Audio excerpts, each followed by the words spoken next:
She replaced her sister at the airport pickup and picked up the Mafia boss by mistake.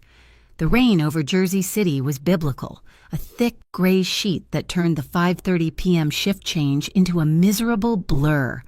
Nora Hayes, 28 years old and smelling faintly of sourdough and deli mustard, slammed the back door of the sandwich shop. The lock clicked just as her phone buzzed with the familiar, frantic ringtone she had assigned to her sister. "Nora, thank God. I need a massive favor." Nora huddled under the leaking awning, pulling her thin, cheap coat tighter. "Lila, I just finished a 10-hour shift. I'm soaked." I know, but this is critical. My client, he lands at Atlantic Gateway in 45 minutes, and my car just died. Completely dead, I swear." A lie.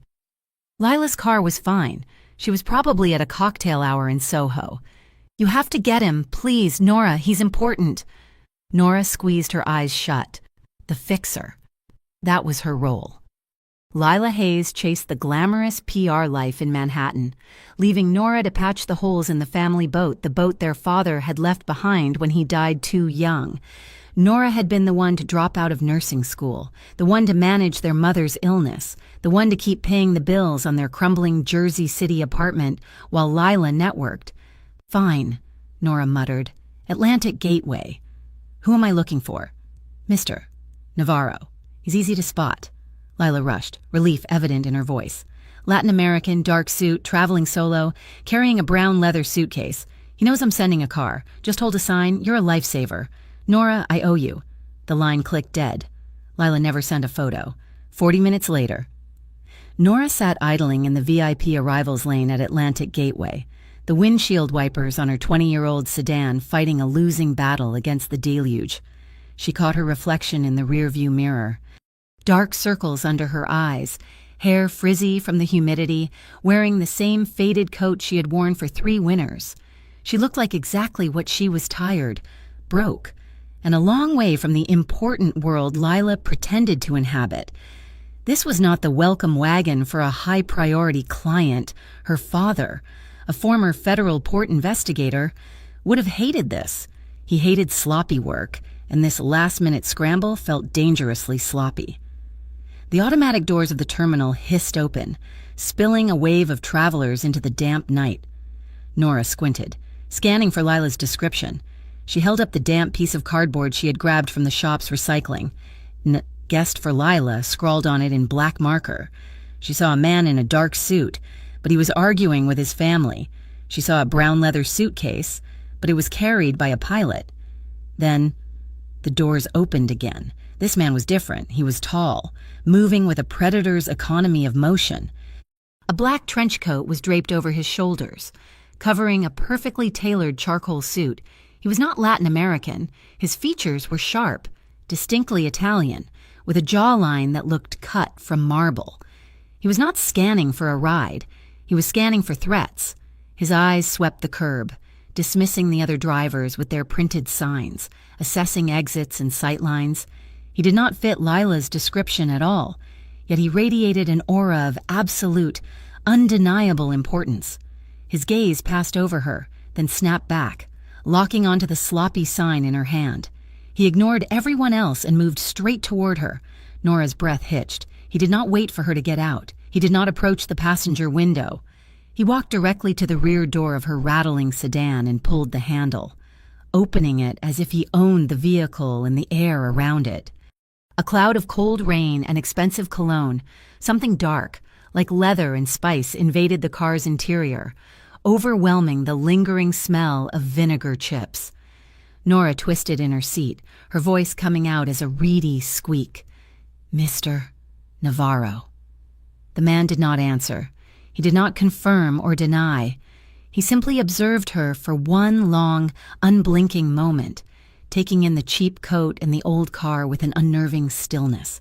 His eyes were the color of dark roast coffee, and they held no warmth.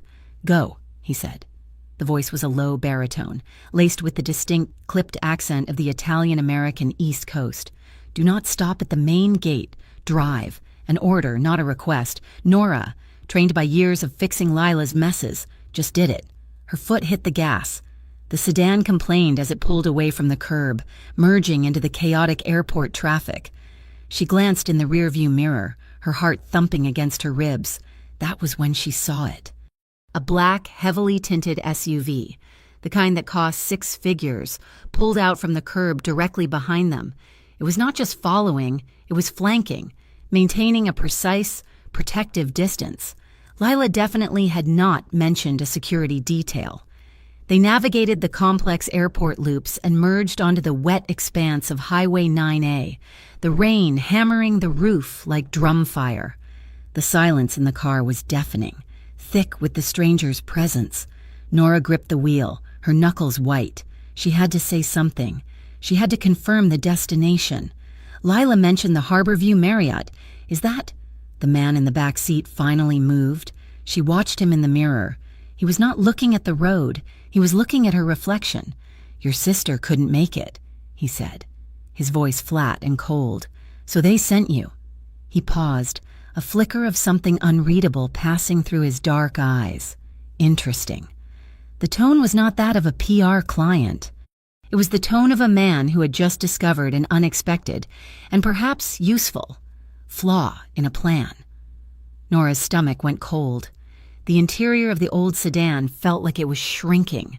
The rain lashed against the windows, isolating them in a small, damp bubble of tension. Nora gripped the steering wheel, her palms sweating despite the cold draft coming from the faulty window seal. She had to regain control, to pretend this was just another of Lila's chaotic favors. "Lila mentioned the Harborview Marriott? Is that correct?" Nora tried to keep her voice professional, the one she used on catering managers and angry landlords. A low, humorless sound came from the back seat. It was almost a laugh, but devoid of any warmth. "No. We're going to the Cobalt Tower." Nora's mind raced. The Cobalt Tower. She knew it. Everyone in the city did. It was a sphere of black glass and steel in the financial district, a building so exclusive it did not bother with a hotel affiliation. It was a place for billionaires and shadows. I do not think that is in Lila's notes. It is in mine," he said. Nora swallowed, tasting the acid of her earlier coffee. She had just let a complete stranger reroute her, a stranger with a dedicated armed escort vehicle shadowing their every move. The black SUV was still there in her mirror, a patient, lethal guard dog. This was not a PR client. This was someone accustomed to living with and needing armed protection. The man leaned forward slightly. The movement was minimal, but it shifted the car's entire center of gravity. "The questions now go in one direction," he stated. "How long ago did your sister call you?" "What?" "The notice. How much did she give you?" His voice was patient, like a surgeon about to make an incision. About 40 minutes before you landed, maybe 45. "Did she send you a photograph of me?" "No. Just a description, Latin American, brown suitcase." "You do not match the description." "Did you ask for my ID when I got in the car?" "No," Nora admitted, feeling stupid. "Do you have any idea who I am?" "Mr. Navarro," she said, but it sounded weak, a question rather than a statement. He ignored the name. He pulled out a sleek, impossibly thin phone and tapped the screen. The light from it illuminated the hard angles of his face, his eyes focused and intense. A notification appeared, a short, encrypted line of text. Nora watched in the mirror as his eyes narrowed, his jaw tightening almost imperceptibly. The air in the car grew colder. He looked up, his gaze finding hers in the mirror again, pinning her. "The man you were supposed to pick up, a doctor, Emilio Navarro, collected his own bags and took a taxi 30 minutes ago." His voice was soft, but it cut through the sound of the rain. "You were never meant for him, Nora Hayes. You were pushed toward me." Her blood turned to ice. He knew her name. Of course he did. It was on the sign, but the way he said it sounded like an accusation. He put the phone away. "My name is Valerio Santoro." The name itself meant nothing to her, just a musical, Italian name. But the way he said it, the simple, declarative weight of it, suggested it should mean everything. It was a name spoken by a man who never had to repeat himself. "Tonight," Valerio continued, his voice dropping into a conspiratorial low, "I was expecting a vehicle. A vehicle from my own people, sent to the VIP gate for a secure, pre-planned route. Your appearance, with your little sign, creates two possibilities. One, you are bait, knowingly sent to disrupt my arrival." He paused, his eyes flicking to her worn coat, her chapped hands on the wheel. "Or two, you are an innocent, used by someone else to do the same thing." Nora's panic, a cold and sharp thing, finally broke through her exhaustion. "I do not know what you are talking about. Pull over." "I am pulling over right now." She started to signal, aiming for the next exit ramp. "No, I'm not bait. I'm just doing my sister a favor. I need to call her." Nora fumbled in her pocket for her own phone, her fingers shaking, before she could even unlock the screen. A hand moved from the back seat, quicker than she could have imagined. It was not violent, but it was absolute. His long fingers closed over her phone, plucking it from her grasp. "Hey," he powered it off, the screen going black. Then he calmly slid the device into the inner pocket of his suit coat. "Calling her now," he said, his voice dangerously calm. "Only confirms to them that the plan is working. It leads them directly to you and to me. I will not allow that." Just then, the SUV behind them flashed its high beams. Not a random flicker, but two sharp, deliberate blips of light. A signal. Valerio's entire demeanor shifted. The analytical patience vanished, replaced by a chilling, quiet command. "Take the next left. We're going through Midtown. Change the route, now. But that is out of the way. The traffic. That is the point," he snapped. "Drive." Nora's hands were trembling so badly she could barely hold the wheel steady. She took the turn, her old car swerving into the new lane, earning her an angry honk from a taxi. Valerio Santoro watched her. He did not look at the traffic. He did not look at the SUV. He watched her. He noted the way her thumb, calloused from a utility knife she used to open boxes at the shop, was rubbing nervously against the steering wheel. He saw the deep, bone-weary exhaustion in her eyes, a tiredness that had nothing to do with this one night. "You are not a criminal," he observed, his voice reverting to its cold, analytical tone. "You are just a good sister." The assessment, so cold and so perfectly, painfully accurate, almost made her cry. They drove in silence for another 5 minutes, Nora navigating the concrete canyons of Midtown as the SUV held its position behind them. Finally, Valerio leaned forward.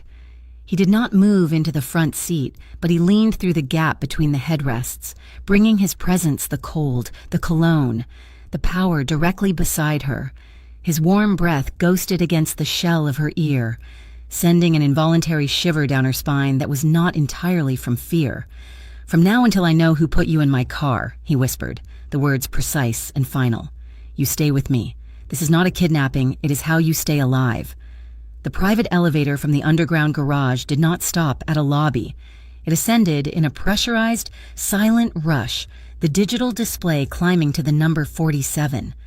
When the doors opened, they did not open onto a hallway, but directly into the penthouse itself. Nora stumbled out, her senses overwhelmed.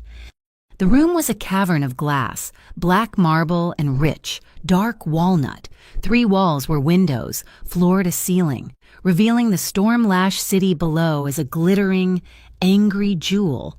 The rain did not just fall, it attacked the glass, but the sound was completely muted, as if they were in a vacuum. In her damp $20 coat and scuffed sneakers, Nora felt like a piece of garbage that had blown in. She instinctively crossed her arms, trying to make herself smaller. 2 men in dark suits stood near the entryway. They did not look at her. Their focus was entirely on the man behind her. They nodded once. "Mr. Santoro." No one asked who she was. No one questioned her presence. Valerio Santoro walked past her, shrugging the trench coat from his shoulders. He handed it to one of the men without looking at him. He glanced back at Nora, who was still dripping onto the marble floor. "Your coat," he said. It was not a request. Nora awkwardly shed the garment. He took it from her, his fingers brushing hers, his skin warm, hers ice cold.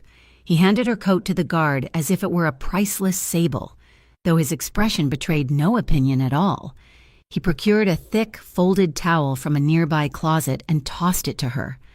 "In this house," he said, his voice echoing slightly in the vast space. "Anyone who sees you with me assumes you are a guest. They will not ask questions." He motioned her toward a seating area that was larger than her entire apartment. A moment later, a quiet woman in a gray uniform appeared with a tray. On it was a bowl of steaming soup, a piece of bread, and a glass of water. Another, smaller box was placed on the table. "Eat," he ordered. Nora looked at the box. "What is that?" "Something dry." She opened it. Inside was a simple set of black sweatpants, a soft gray t-shirt, and thick socks. They were not branded. They were just clean and new. And as she held them up, she realized with a cold jolt they were exactly her size. "How did you know my size? I have a capable staff." Valerio had already turned away, dismissing her. The implication was terrifying. In the hour they had been driving, his staff had not only identified her, but had run her measurements, her history, and delivered clothing. She was not a person. She was a piece of data he was managing. He moved to a screen that was seamlessly integrated into a black stone wall. He tapped it, and a secure, text-only interface appeared. It looked like an internal bulletin board. Nora was too far away to read most of it, but she saw the header on the most recent alert, timestamped just 30 minutes ago. "Gateway pickup compromised. Suspected interference, Eastbridge Collective." The name sounded like a shipping company, but Valerio's posture, the way his shoulders set, told her it was not. He turned back to her, the distant, analytical look in his eyes replaced by a sharp, focused intensity. He walked back and sat in the armchair opposite her. He did not ask her to sit, but she sank onto the edge of the sofa anyway. "We are going to talk about your sister again," he said, his voice quiet. It was no longer an interrogation. It was a dissection. "And your father?"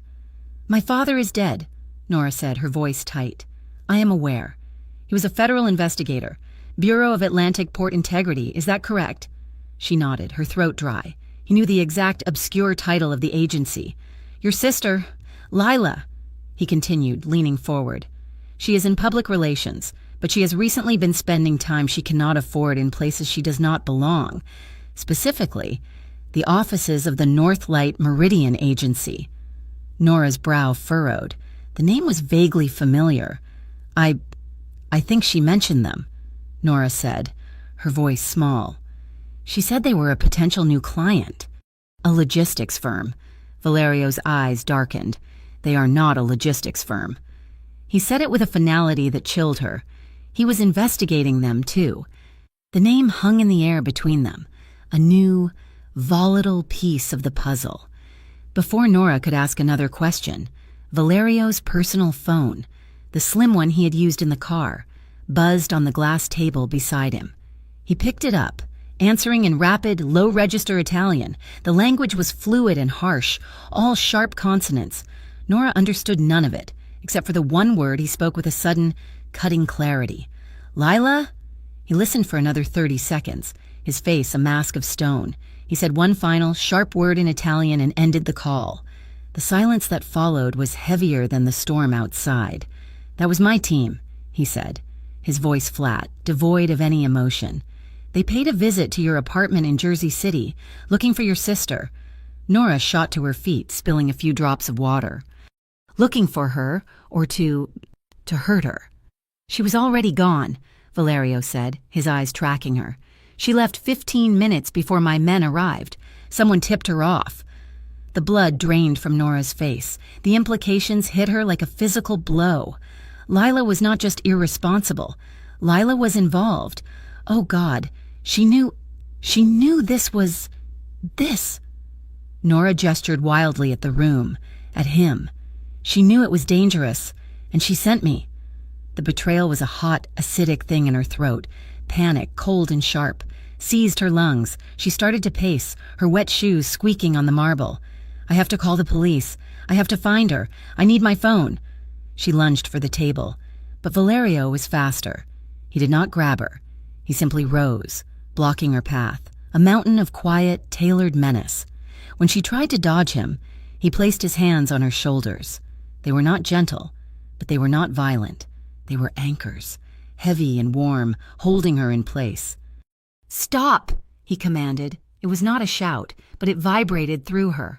"Let me go. I have to. Nora, look at me." She was trapped, her eyes wild, her breath coming in short, panicked gasps. She forced her gaze up to his. "You are not the target," he said, his voice a low, steady rumble that seemed to counteract her panic. "Your sister's name was the key. They used it to divert my schedule, to see my response. You were just the tool they used to do it." His proximity was suffocating. He smelled of that dark cologne, of the cold night, and of a clean, masculine scent that was just him. His hands were strong on her shoulders, the controlled power in them undeniable. She could feel the strength that could snap her in two, but was instead just holding her steady. She hated that it was working. She hated that his control was a balm to her terror. He was looking at her, really looking at her, and his expression was no longer hard. It was assessing. He saw the genuine, unscripted fear in her eyes, the raw honesty of her panic. She was not playing an angle. Failure to find this in his own world made him pause. The air between them shifted, crackling with a new, dangerous electricity.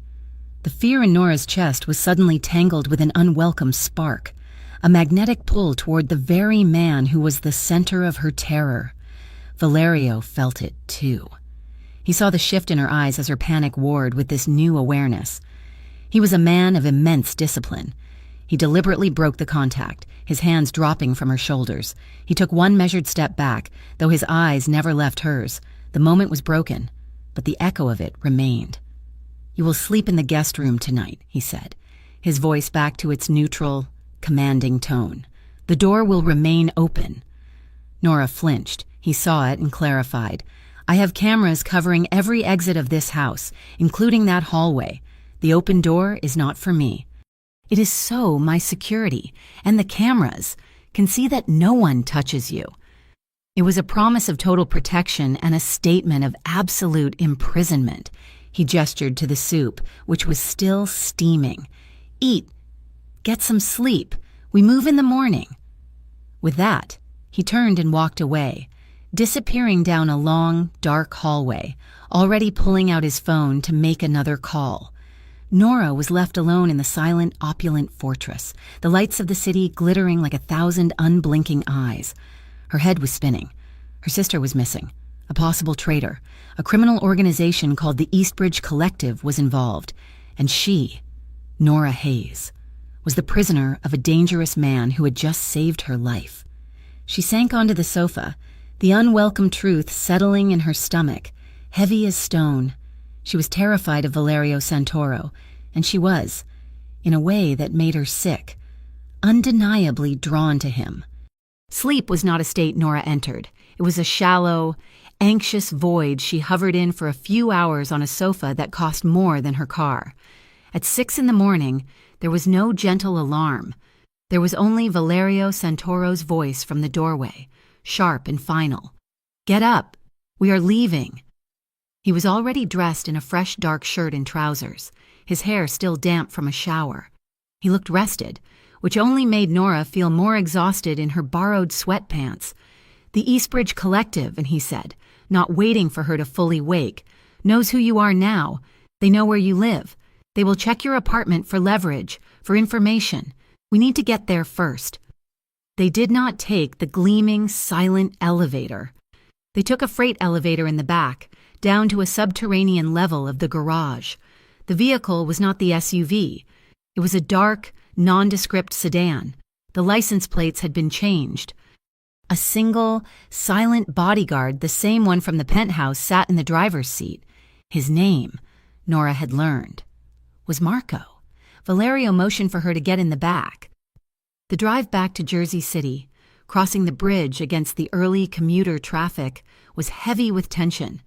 The sky was a pale, washed-out gray.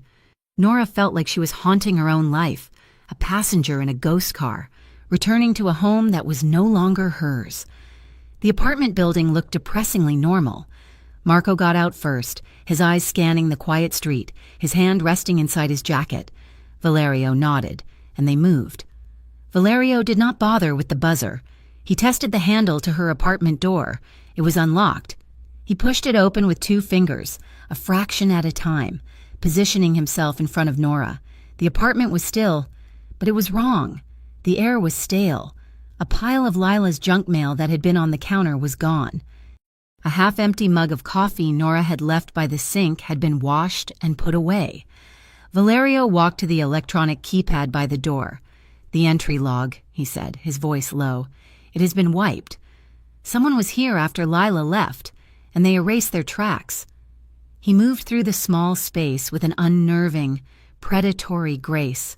He did not care about the kitchen or the living room. He went straight to the small, cluttered desk in the corner, the one piled high with her father's old things. Nora had never had the heart to throw them out. "This is his," Valerio stated, tapping the beige, ancient desktop computer tower. "It is just junk," Nora said, her voice thin. "I keep it for, I do not know, sentimental reasons." Valerio ignored her. His attention was fixed on a sagging cardboard box next to the desk. He crouched, pulling out a thick, faded file.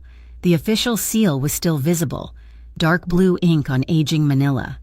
"Bureau of Atlantic Port Integrity," Valerio read aloud, his voice flat. He went perfectly still. He looked from the file to Nora, and for the first time, his cold, controlled mask cracked, revealing a flash of genuine, sharp anger underneath. "My family, the Santoro Group," he said, his voice dangerously soft. "Your father investigated us 10 years ago." Nora's blood ran cold. "He was an investigator. He worked at the port. He investigated everyone." "He investigated us," Valerio corrected, rising to his full height. "He was the only one who ever got close. This was not a coincidence." He looked at her, his eyes pinning her with a new, furious understanding. "You were not a random replacement. Someone on the inside knew who you were. They knew you were the daughter of the one man who almost dismantled our operations. They pushed you at me." He looked utterly disgusted, but not at her. "They thought you were a vulnerability. They thought your history would make me sloppy or sentimental." A sharp sound from the hallway, Marco's voice. A single, urgent word Sir Valerio did not think. He reacted. He grabbed Nora by the arm, yanking her out of the way, and shoved her down behind the cheap kitchen counter. "Stay down," he commanded. The apartment door burst open. The sounds that followed were not the loud bangs Nora expected from movies. They were quiet, heavy thwips, the sickening sound of silenced weapons. 3 men, dressed in black, faces covered by masks, moved into the room in a tight, professional formation. Marco met the first 2 by the door. A brutal, close-quarters fight, but the 3rd man broke past, his eyes locking on the desk, on the files. He saw Nora huddled by the stove. He raised his weapon. Nora screamed. Valerio was already moving to intercept, but he was a second too late. Nora, in a blind panic, reacted without thought. Her hand shot out and grabbed the only thing within reach, the electric kettle she had left on that morning, its contents still steaming. She did not aim. She just threw it. The kettle, full of boiling water, struck the man square in the chest. He roared, a muffled, agonizing sound, dropping his weapon to claw at his face and neck as the scalding water soaked through his clothes. The distraction was all Valerio needed. He closed the distance in an instant, disarmed the man with a sickening crack of bone, and slammed his head against the refrigerator. The man slumped to the floor, unconscious. Silence fell, broken only by Marco's heavy breathing and the hissing of the kettle. 2 men were down by the door. The 3rd was at Nora's feet. Valerio looked at the man, at the spreading pool of water, and then at Nora. She was shaking so violently she could barely stand. Her hand, which had gripped the metal, was bright red. He looked at her differently, not as a problem, not as a victim. "We are leaving," he said, his voice tight with an urgency she had not heard before. "Now." They did not go back to Manhattan. They drove for an hour, deep into Red Hook, to a street of abandoned warehouses. Marco pulled the car inside one, and a steel door rolled down, sealing them in. The interior was not a warehouse. It was a fortress, warm, with exposed brick walls, heavy wooden beams, and the faint, comforting smell of old wood and roasted coffee. The adrenaline that had held Nora together evaporated. Her legs gave out, and she sank onto a heavy leather couch. Her entire body seized by uncontrollable tremors. The delayed shock hit her like a physical blow. Valerio dismissed Marco with a nod. He returned a moment later, not with a weapon but with a first aid kit. He knelt in front of her. He did not speak. He just took her red, stinging hand and began to gently, expertly apply a cool burn cream. His touch was clinical, yet surprisingly gentle. He finished bandaging her palm. He did not let go. He held her hand, watching the tremors that still racked her body. Slowly, he reached up with his other hand and placed it on the back of her neck, his fingers tangling in her hair, his thumb finding the tense muscle at the base of her skull and rubbing softly. "You did well," he said, his voice a low vibration. "But do not ever be that reckless again." The patronizing tone snapped her out of her shock. She tried to pull her hand away. "Reckless," she seethed, her voice shaking. "That was my home. Those were my father's things. I have a right." "You have no rights in this." He cut her off, his eyes hardening, though his hand remained on her neck, holding her. "Not anymore. You are in my world now. Because of you," she shot back, finding her anger. "Because of who your family is, my father hunted people like you. And now his daughter is being saved by one," Valerio countered. He was very close now, the space between them electric, charged with violence and adrenaline. The rain had started again, hammering on the tin roof of the safe house. "I do not need saving," she whispered, a lie to both of them. "No," he said, his gaze dropping to her mouth. "Perhaps not." The argument died, replaced by the tension that had been building since the airport. It was too fast, too much. He leaned in, and Nora, in a moment of defiance and desperate need, met him halfway. It was not a gentle kiss. It was deep, desperate, and demanding, a raw clash of survival and fear. His hand moved from her neck, sliding down her back, pressing her closer. Nora's hands fisted in his shirt, holding on as if he were the only solid thing in a world that was falling apart. His lips were firm and warm, a stark contrast to the coldness he showed the world.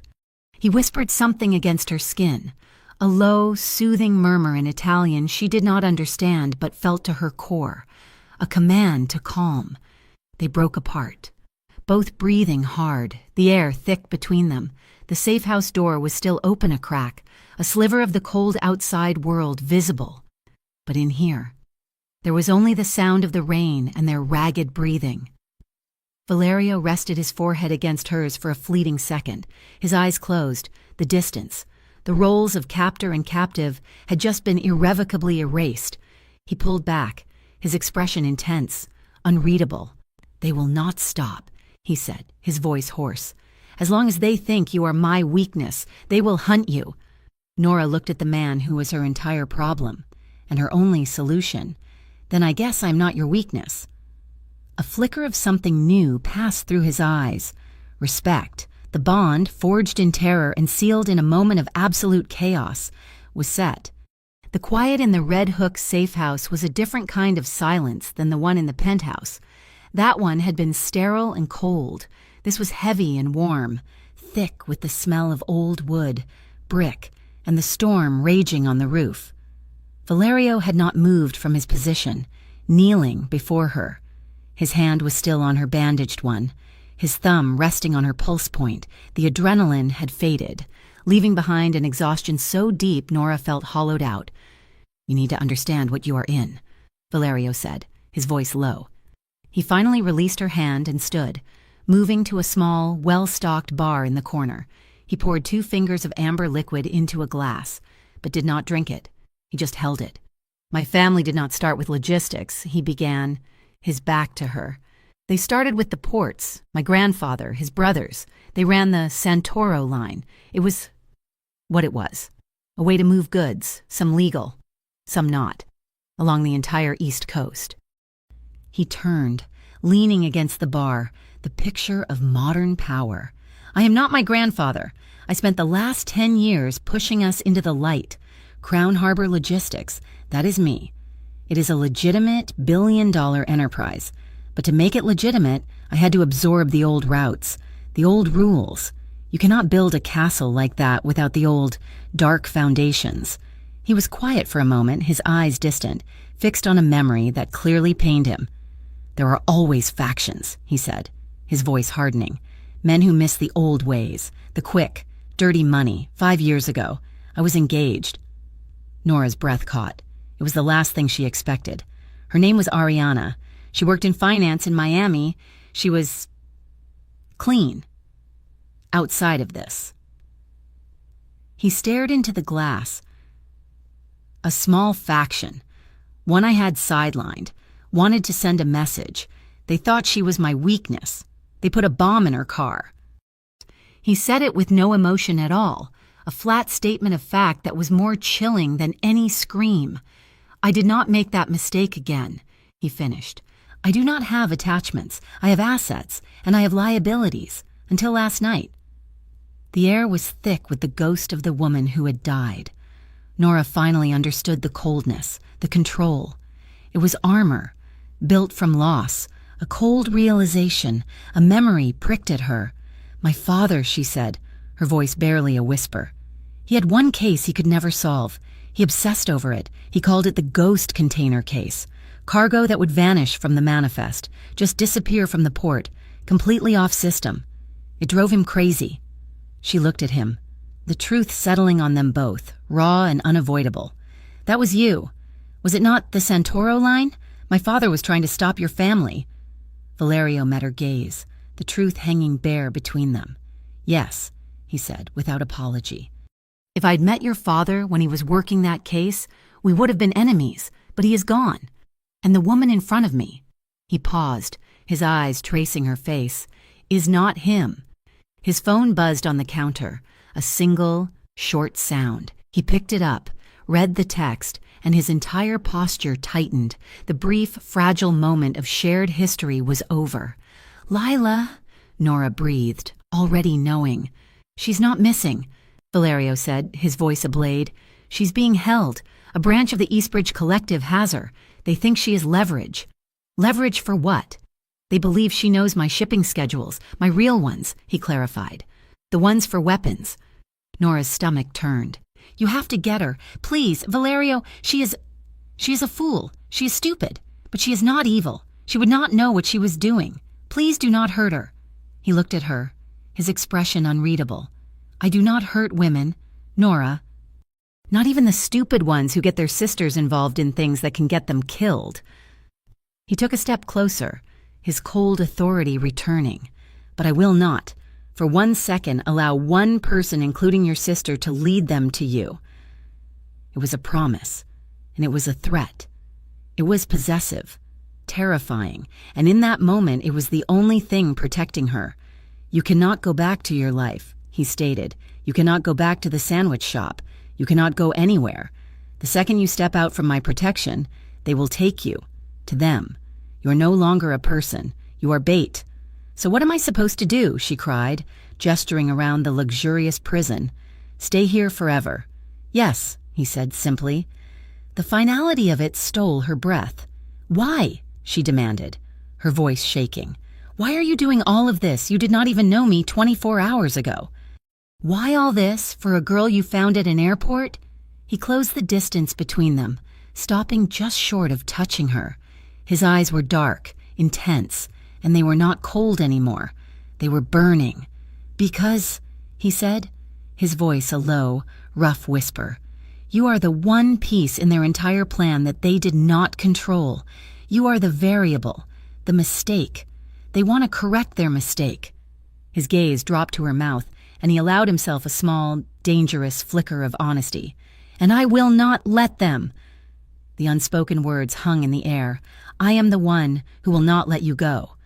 The tension was a living thing, heavy and charged. He turned away first, breaking the spell, and walked into the small, industrial-style kitchen. You are hungry. I am hungry. We will eat. He opened a restaurant-grade refrigerator and pulled out eggs, bread, and a block of cheese. He did not ask. He just started cooking, moving with an efficient, practiced grace. Nora sat on a stool at the counter, watching him. The sheer domesticity of it was absurd. The most dangerous man she had ever met was making her a grilled cheese sandwich. He found a bottle of red wine on the counter and poured 2 glasses. He nudged one toward her. He found a small Bluetooth speaker and tapped his phone. A low, mournful sound filled the kitchen. A lone saxophone, playing smooth jazz. They ate in silence. The only sounds, the rain on the roof, the soft music, and the scrape of knives on plates. It was the first normal thing that had happened in a day, and it felt more intimate, more dangerously binding than the desperate kiss in the apartment. It was a truce, a rare, quiet moment stolen from the war they were in. And as Nora watched him, she knew that the line between her old life and this one had just been permanently and irrevocably erased. Valerio moved from the kitchen, his mind clearly made up. "I have to be seen," he announced, his voice clipped. "There is a standing appointment I keep on the first Tuesday of the month. Not showing up signals weakness. It invites questions." "So, go," Nora said, her arms crossed over the gray t-shirt. "I will be fine here." "No," he said, and the finality of it shut her down. "You will not be fine. They came to your apartment. They will find this place eventually. You are not staying here alone." He picked up his phone. "And I cannot arrive at the Saffron Room, a place where I am known, with a woman no one has ever seen, without an explanation." "So what is the explanation?" He looked at her, a faint, almost non-existent smile touching his lips. "You are my fiancé, from Jersey.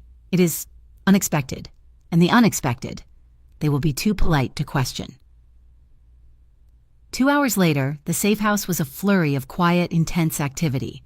A woman with a severe haircut and a steel suitcase arrived, a stylist who worked with the silence of a surgeon. She held up fabrics and colors to Nora's face, clicking her tongue, before finally selecting the tools. Nora, who had not worn makeup in months, was stripped, scrubbed, and rebuilt. When she emerged from the bedroom, Valerio was waiting by the door, dressed in a black suit that seemed to drink the light in the room. He turned, and he froze. It was only for a second, but it was the first time Nora had seen him lose his composure. The girl from the sandwich shop was gone. In her place was a woman. The dress was a severe, high-necked black sheath, but it was cut to expose the entire length of her back.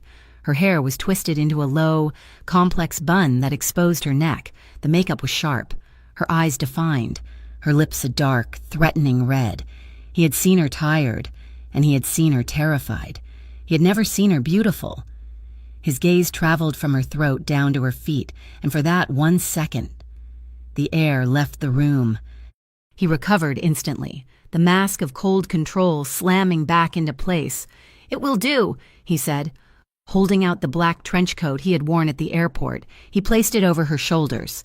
"Do not speak unless I speak to you." The Saffron Room was not a club.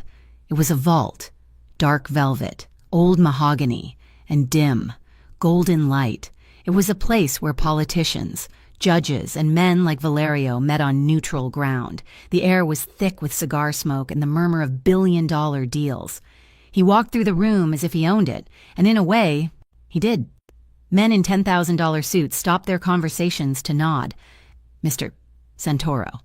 He kept his hand on the small of Nora's back, a guiding, proprietary pressure.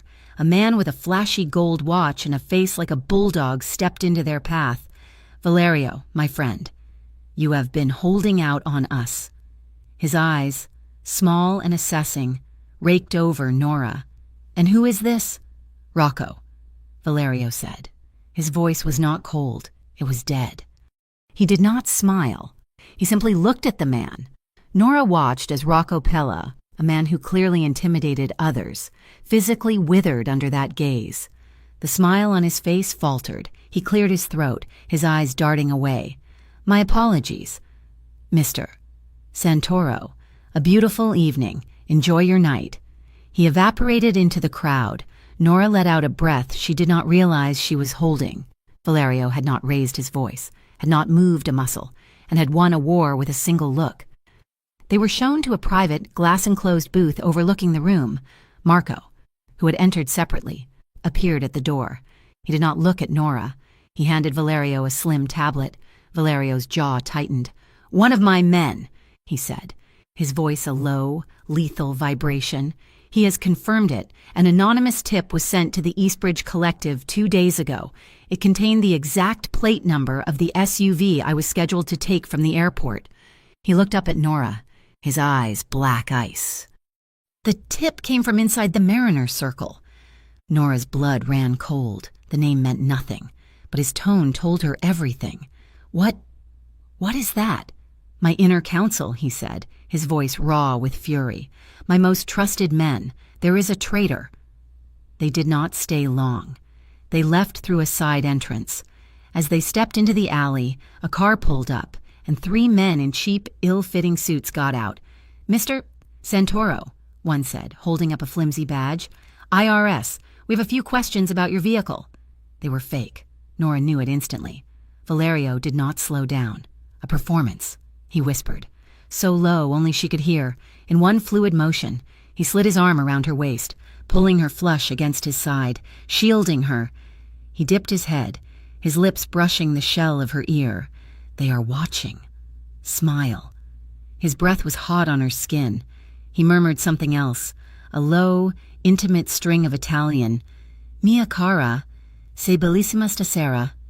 Nora did not understand the words, but she understood the tone, the public, possessive claim, the warmth of his hand spreading low on her hip. A deep, involuntary blush stained her throat, rising to her cheeks. She was not acting. The men saw Valerio's cold stare, the proprietary way he held her, and the clear flush on her face. They looked at each other, suddenly uncertain. This was not a business shakedown. This looked like a man and his woman. They hesitated. And in that hesitation, Marco opened the sedan door, and Valerio bundled Nora inside, getting in behind her. The door slammed shut, sealing them in the armored, silent cabin. Nora's heart was hammering against her ribs. She was still tingling where his hand had been. "You are a very good actor," she said, her voice a little breathless. Valerio turned to her in the darkness. The car was lit only by the passing streetlights, which threw his face into sharp relief. His eyes were not cold, they were burning. "If I were acting, Nora," he said, his voice rough, "you would not be trembling." The air in the car was so thick, so charged, it was a miracle they could breathe. They did not go back to Red Hook. He gave Marco a new address. They drove to Brooklyn Heights, stopping in front of a dark, imposing stone church. "Wait here," he commanded. He got out and slipped in through a side door. Nora watched, confused. Minutes later, he was back, his face grim.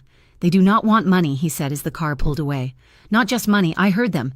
Eastbridge wants the new port access codes, the digital manifest system. They want to move those weapons containers without a trace." He was silent for a long, tense mile. Then he looked at her, his eyes full of a new, dawning horror. "Lila was the door," he said, thinking aloud. "She gave them my schedule, but she was not the prize. You are—" "What are you talking about?" "The daughter of the one man who understood the port system," Valerio clarified, the pieces clicking into place. "Lila was the bait to get me to the airport. You were the bait to make me react. They knew I would take you. They knew your history. Your father's history would trap me." He looked at her, his expression hard. "All traces of the club's intimacy gone. From the second you stepped out of your car at that airport, they had cameras on you. They have your face. They are going to use it to bargain." He clenched his jaw. "I will stop it first." As if summoned by his words, his personal phone rang, not the encrypted one, a new number. He answered it, his voice pure ice. "Santoro." He listened, his knuckles turned white on the phone. Nora watched, her heart in her throat, as all the blood drained from his face. His eyes met hers across the dark car. "They have made contact," he said, his voice flat. "They have Lila. And they have set the terms for an exchange." The car was back in the echoing cavern of the Red Hook safe house, the steel door rolling down with a heavy, final sound. The moment it sealed, Nora turned on Valerio. The fear was gone, replaced by a white-hot, brittle anger. "They want me," she said, her voice shaking with rage. They want to trade me for Lila. They want me because I am a liability, because I am weak. Valerio was already walking toward the tactical table in the center of the room, shrugging off his suit jacket. They want you because you are mine, he stated, as if it were a simple fact. I am not yours, she shouted, following him. I am a person. This is kidnapping. What they are doing. What you are doing. We have to call the police. We call the FBI. That is what normal people do. Valerio spun around, his patience, which had been stretched thin for 24 hours, finally snapped. He grabbed a heavy glass paperweight from the table and hurled it, not at her, but at the brick wall just past her head. It shattered with a sound like a gunshot. FBI, he roared, his voice bouncing off the high ceilings. Do you have any idea what the FBI will do? They will not see a victim. They will see the daughter of a federal agent who is now the fiancé of Valerio Santoro. They will see you. They will dig up your sister. They will dig up your father. They will plaster his name and his unsolved cases all over the press. I will not, he spat, allow your father's grave to be dragged into this. It was a low blow, and it was perfectly aimed. It hit her right in the center of her loyalty, the one thing she had left. She staggered back, all the fight draining out of her, leaving her utterly exposed. You are just using me, she whispered, the accusation weak. You are using my father's memory to control me. You just need me because I am convenient. I am the key to get your codes back. The silence that followed was terrifying. Valerio, who had been breathing heavily, went completely still. He turned to her, his face a mask of such cold, lethal fury that she took another step back. Convenient, he repeated, his voice dangerously soft. He walked toward her, slowly. Not like a lover, but like a predator. You think you are convenient? He stalked her as she retreated, until her back hit the cold, rough brick wall. If you were convenient, Nora, he hissed, I would have left you at your apartment in Jersey City. I would have let them take you. I would have let them pick the meat from your bones, and then I would have traded your sister's head for the information they got from you. That would have been convenient. He was inches from her now, his body a wall of heat and rage, caging her in, the injustice of it all, the terror, the betrayal from Lila, the impossibility of her situation. It all broke at once. A sob, sharp and agonizing, tore from her throat. The anger vanished, replaced by a flood of desperate, helpless tears. She was not a fighter. She was just Nora from the sandwich shop, and she was so far out of her depth she was drowning. She pressed her hands to her face, her shoulders shaking. Valerio's expression faltered. The rage in his eyes was instantly replaced by something else.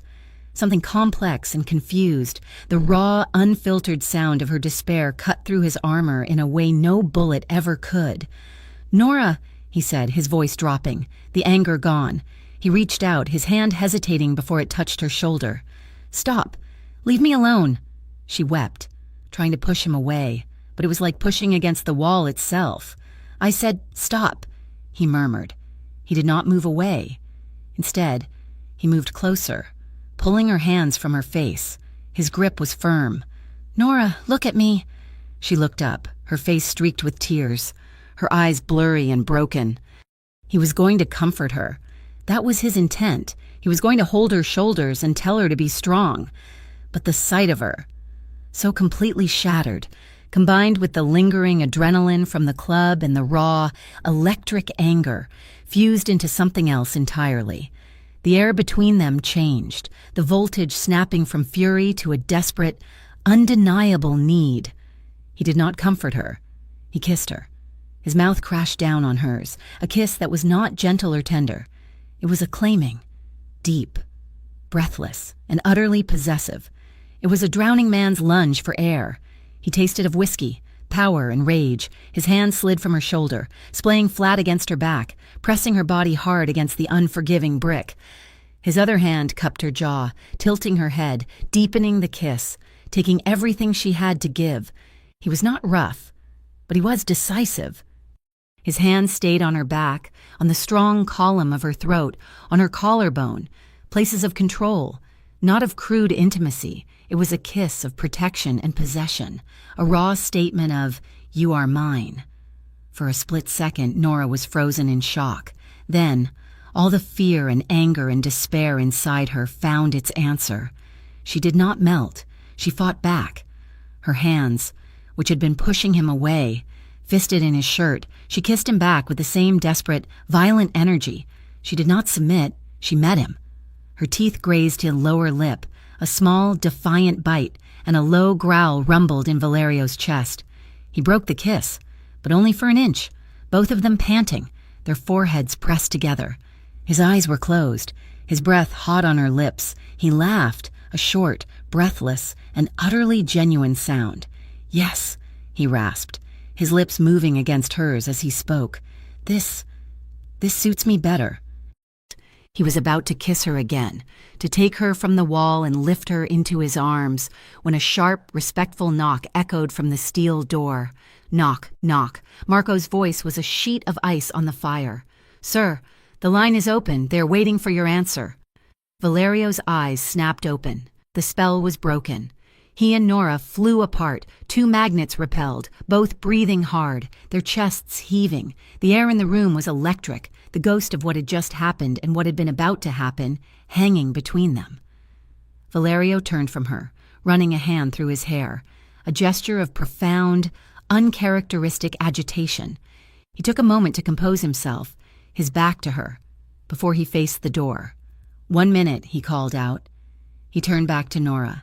She was still against the wall, her lips red and swollen, her eyes wide and tear-filled, but the despair was gone, replaced by a stunned, fiery confusion.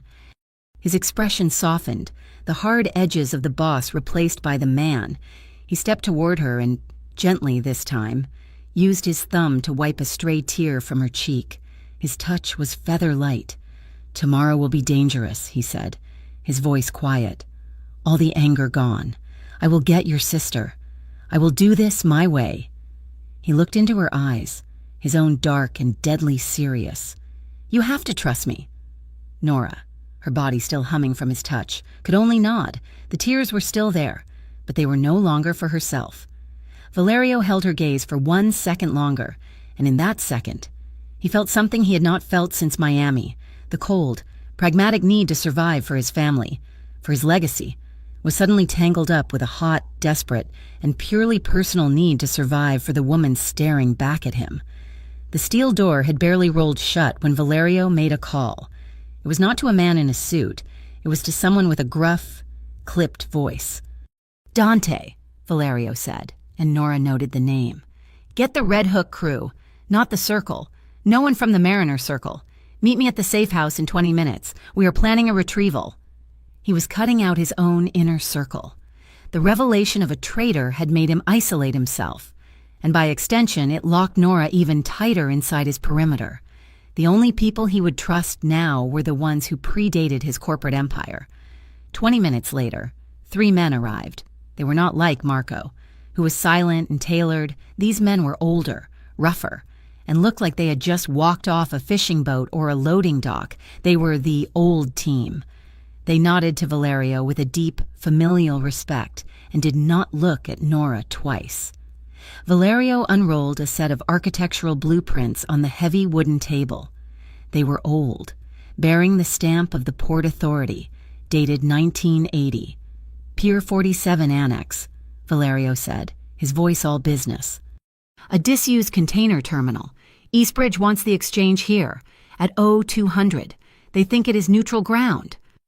One of the men, Dante, traced a line with a thick finger. "It is not neutral. It is a box canyon. One way in, one way out by land, but they have the water. They will have a boat waiting here." "Exactly," Valerio said. "They will have men on the roof of the old customs house. I want Sniper 1 here, Sniper 2 here, overlooking them."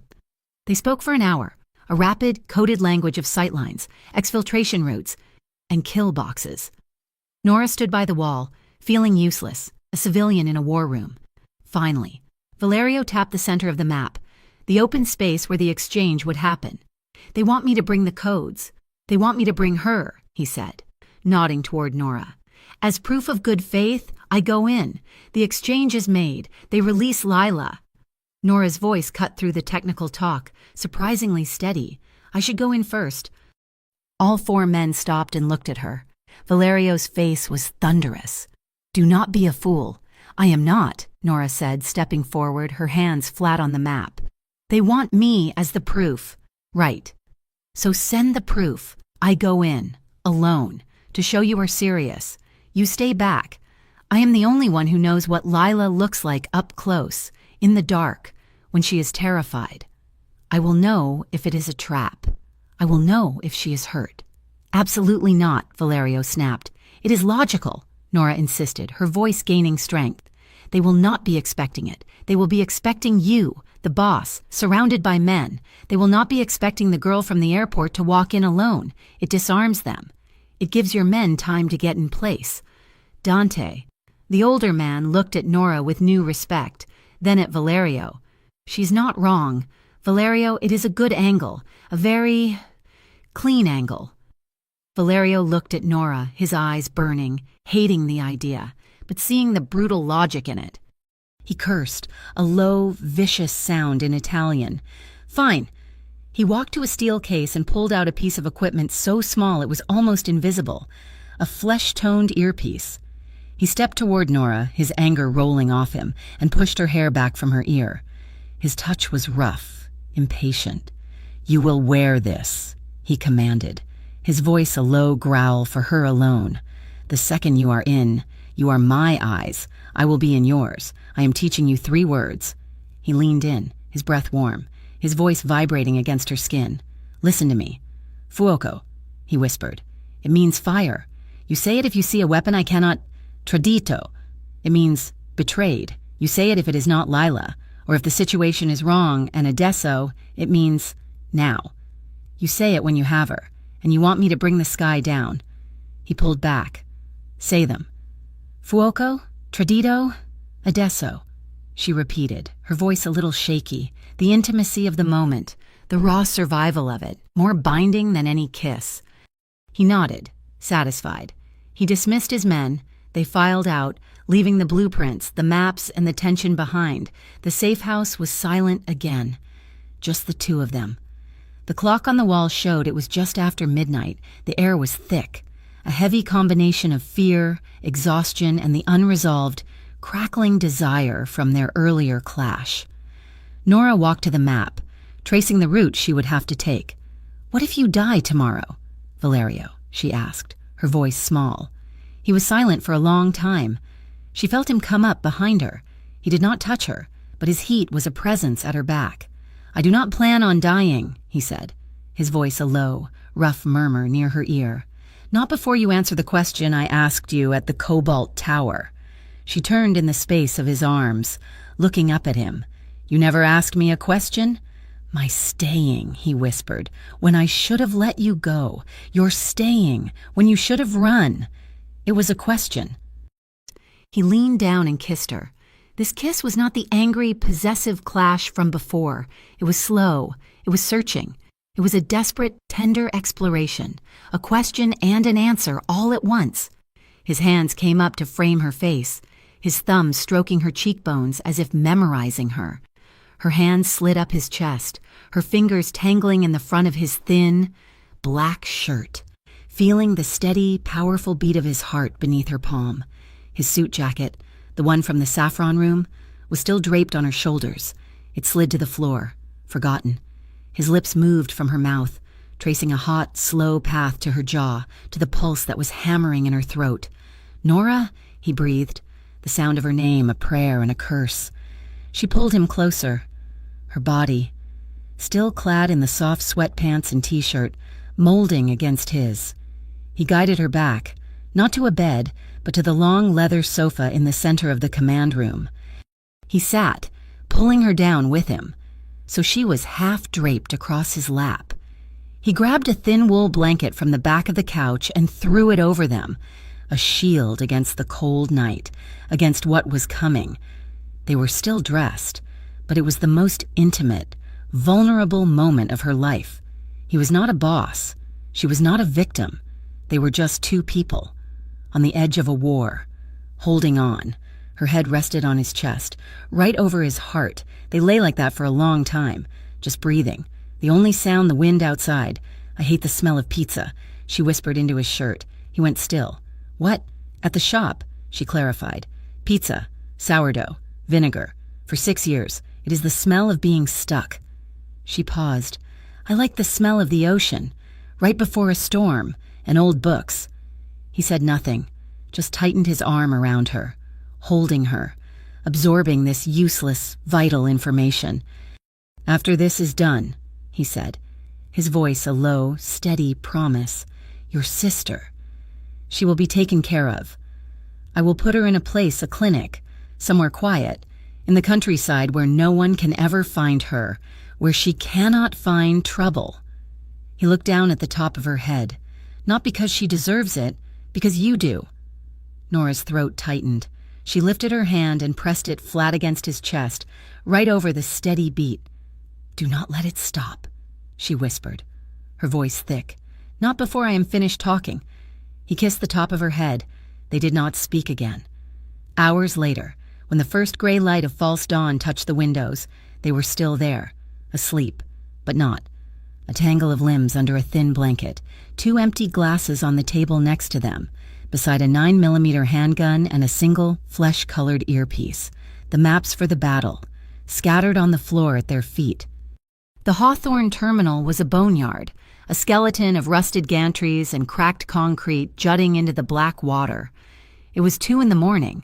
The wind from the bay was a living thing, a cold, whining animal that clawed at Nora's thin jacket and tore the sound from her lips. Her hands were bound in front of her with a plastic zip tie, loose enough for her to break. Just as he had shown her, the flesh-colored earpiece was a tiny, cold ghost in her ear. I'm at the gate, she whispered, her voice sounding small. No one is here. Valerio's voice came back, a low, static-laced murmur.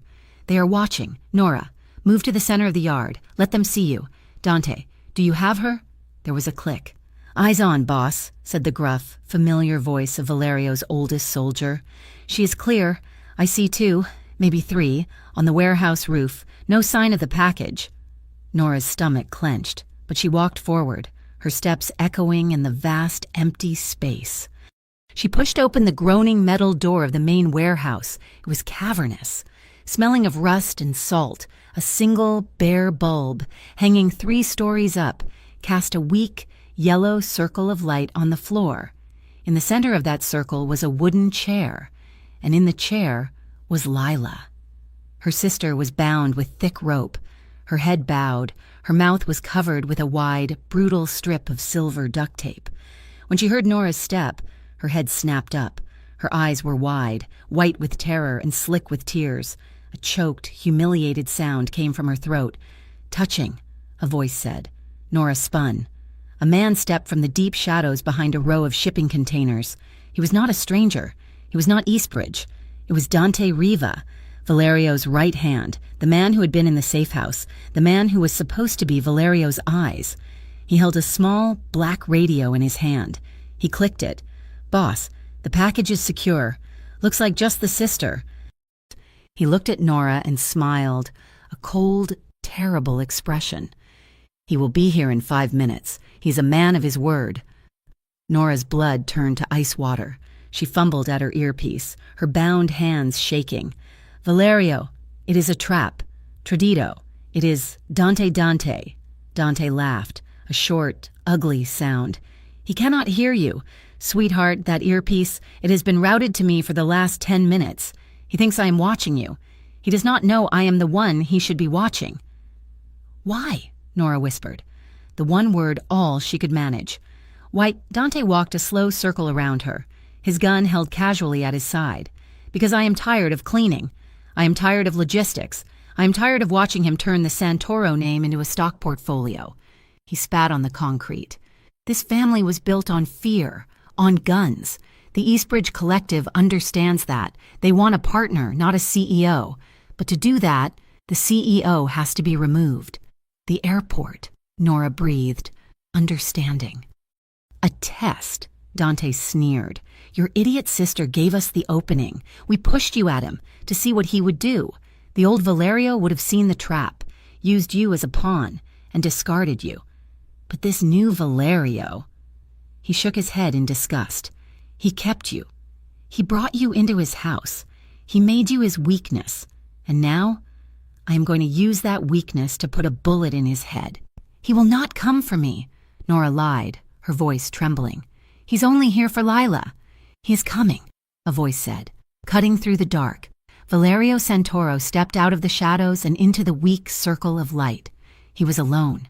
His hands were empty, held open at his sides. He did not look at Nora or Lila. His eyes were locked on his oldest friend. This is between us. Dante, let them walk. Dante's face was a mask of triumph. You fool. You sentimental, arrogant fool. You really came alone, into the box. He raised his hand and screamed, now, thwap, thwap, thwap. The sound of silenced weapons came from the darkness above. The trap was sprung. Crack, crack. 2 loud, unsilenced rifle shots answered from a different direction from the very roof of the warehouse. 2 of Dante's men screamed and fell from the rafters. Crashing onto the containers below, the warehouse erupted. It was not a trap, it was a crossfire. Valerio was already in motion, drawing his own weapon, firing into the shadows as Dante's men and Valerio's hidden team opened up on each other. Nora did not freeze. She ran. She snapped the weak tie on her wrists and lunged for her sister, her fingers clawing at the thick ropes.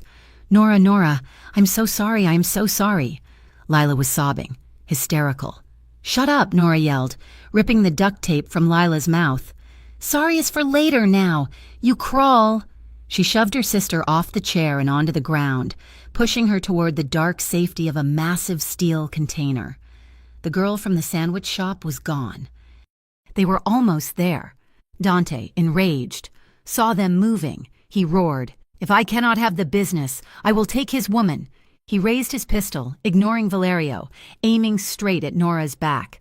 No! Valerio screamed. He was across the floor, faster than Nora thought possible. He did not have time to shoot. He did not have time to push her.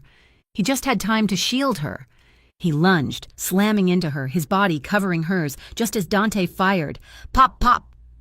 The sounds were small, almost nothing in the chaos. Valerio's whole body seized, a low, animal grunt of pure pain torn from his chest. He staggered, but he did not fall, held up by pure, cold rage. One bullet had torn through his shoulder, the other was low, in his side. Valerio, Nora screamed. She saw Dante, his gun still raised for a third shot, his face a mask of shock that Valerio was still standing. Nora remembered her lesson. She remembered the word. Fuoco. She shrieked, the Italian word for fire ripping from her throat, a single precise crack from the roof. The gun in Dante's hand exploded, dissolving into shattered metal.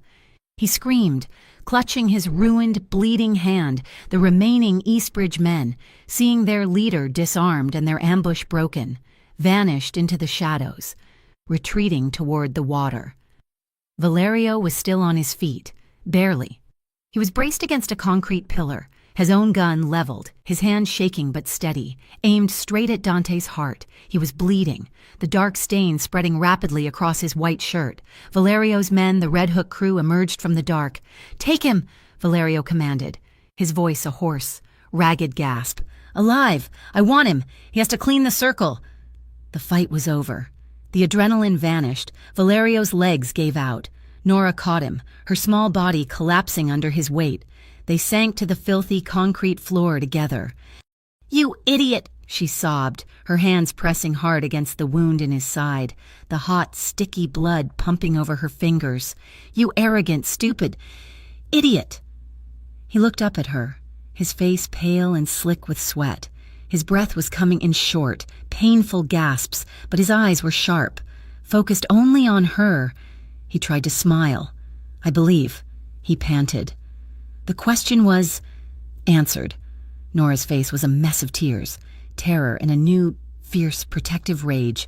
She pressed her hands harder, trying to stop the bleeding. Don't, she commanded, her voice breaking but fierce. Don't you dare. I haven't answered yet. Valerio was not taken to a hospital. There was no wailing siren, no emergency room. He was driven at a very high and steady speed to a private compound in the green, rolling hills of Connecticut. The sign at the gate did not say clinic, it said Ravenbrook Estate. It was a pristine, white brick medical facility hidden inside a Georgian-style mansion, staffed by doctors who were on the Santoro payroll and very good at keeping their mouths shut. The wounds were not critical. They were messy, painful, and had bled a terrifying amount, but the bullets had passed through. One had torn the muscle of his shoulder, the other had grazed his ribs, just missing anything vital. He was, the silent doctor assured Nora, extremely lucky. Nora did not leave his side. She sat in the sterile, luxurious room for 2 days, sleeping in a leather armchair, drinking the coffee the staff brought her, and ignoring the surprised looks from Valerio's men, who were not used to seeing anyone, let alone the airport girl, take the primary seat of vigil. On the 3rd day, they brought Lila. She was pale, washed, and dressed and clean, new clothes, but she still looked like a ghost. She was escorted by 2 of Valerio's men, who left her in the hallway of the clinic, just outside Valerio's open door. Nora stepped out. Lila flinched, then burst into a fresh flood of tears, a storm of apology and self-hatred. "I did not know. Nora, I swear this man, from the Northlight Meridian Agency, he was so charming. He said he had a client for me, a big one. He said if I just gave him the arrival details for one of Valerio's guests, he could fast-track my contract. He said it was a test of my resourcefulness. I just thought it was business. I did not know they were them." Nora listened, her face unreadable. There was no anger left. There was just a vast, cold, empty space where her old loyalty had been. "Are you done?" Nora asked, her voice quiet. Lila hiccuped, her tears stopping. "Nora, please. I am your sister." "Yes," Nora said, her voice holding that flat, pragmatic American tone. "You are, and I am not going to let them kill you." She took a step closer. "But you and we are not what we were. You are going to go to the place they take you. You are going to be quiet. You will pay your debt by staying silent and living a good life. There is no more room in my life for your trouble." Lila stared, recognizing the stranger her sister had become. Nora turned and walked back into Valerio's room without a second glance. An hour later, Valerio, his arm in a black sling over a crisp white shirt, was seated at a large desk in the estate's library.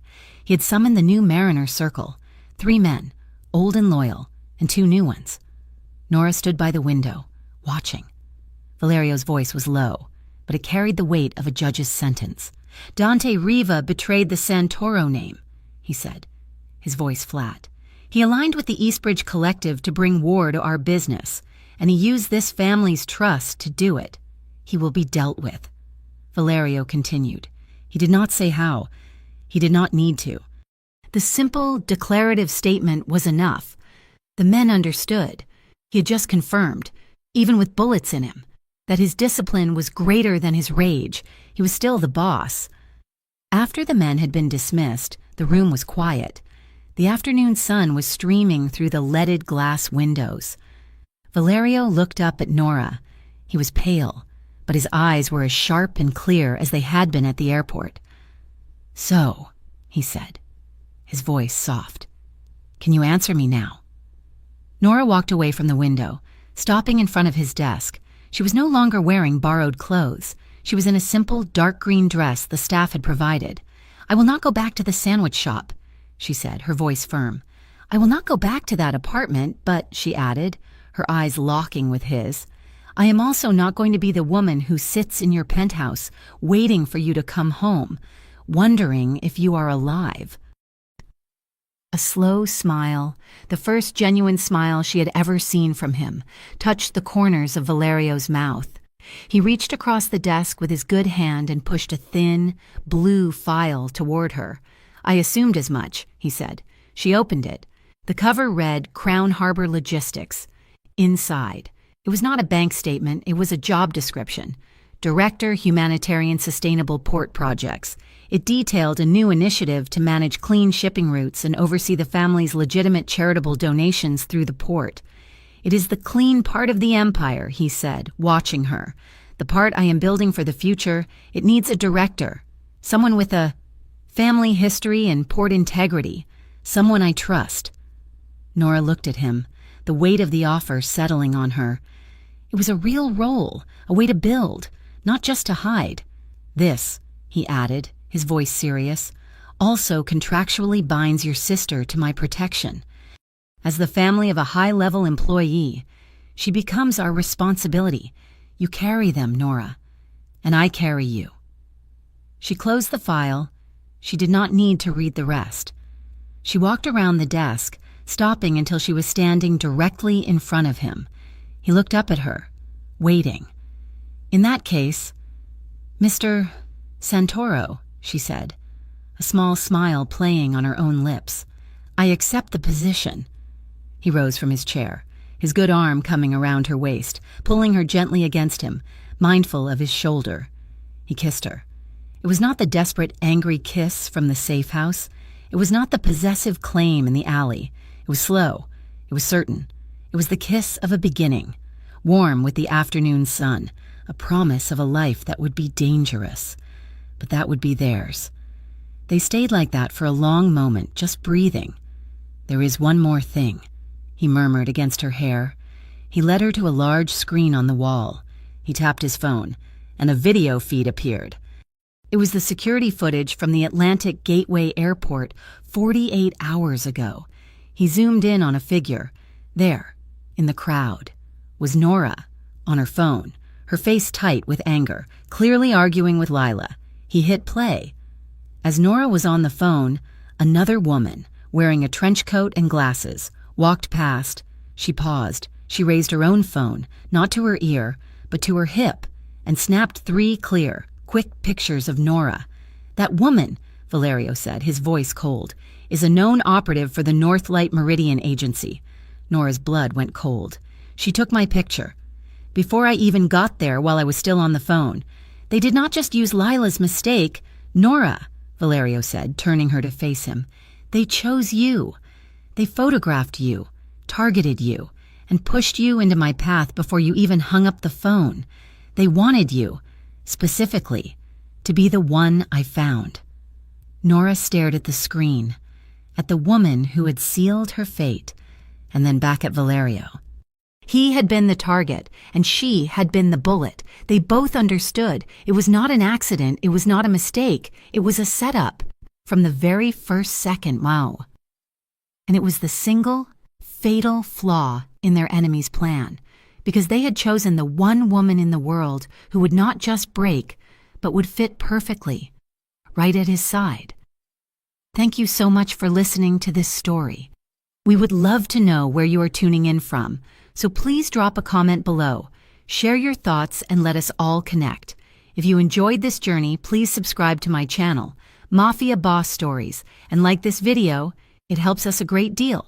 And finally, show your support by hitting that hype button so this story can be heard by even more people.